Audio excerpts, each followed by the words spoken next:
boxing fans, to another great show with Sean on Boxing. So today I heard some narrative, and that's what we get on YouTube, narratives. Not based on reality, not based on truth, but based on somebody's perception.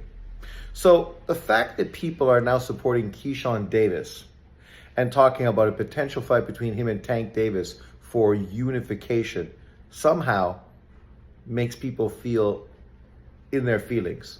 So they got to start comparing Keyshawn Davis and Tank Davis to Devin Haney and Lomachenko and trying to make this whole situation into something about race, where the situations are not the same.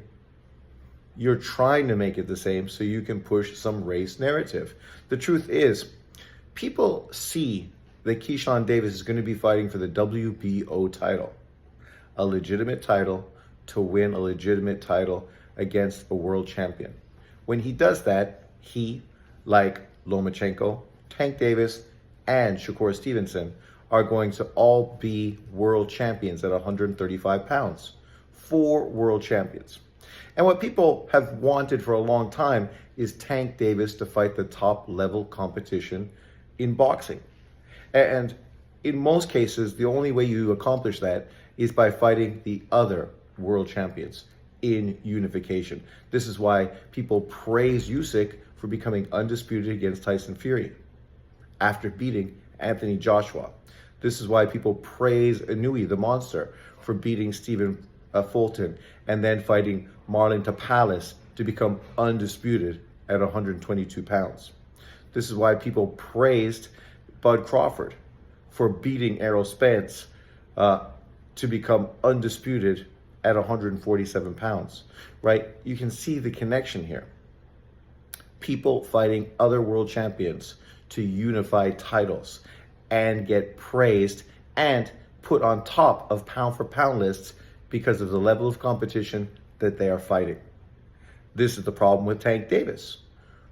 He's the face of boxing. He's pound for pound #1. He's the best fighter in boxing. Yet, when we hold up his resume to these other fighters, it lacks because he's never had a unification fight. Not at 130, not at 135, not at 140, right? And the problem is people have gotten sick and tired of his team picking PBC-based opponents on pay-per-view and not fighting the biggest names in the sport.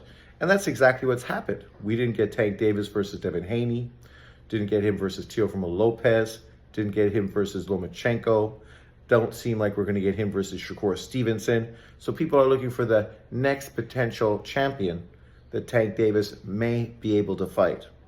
Trying to make this into a Devin Haney Lomachenko scenario, you're just proving my point.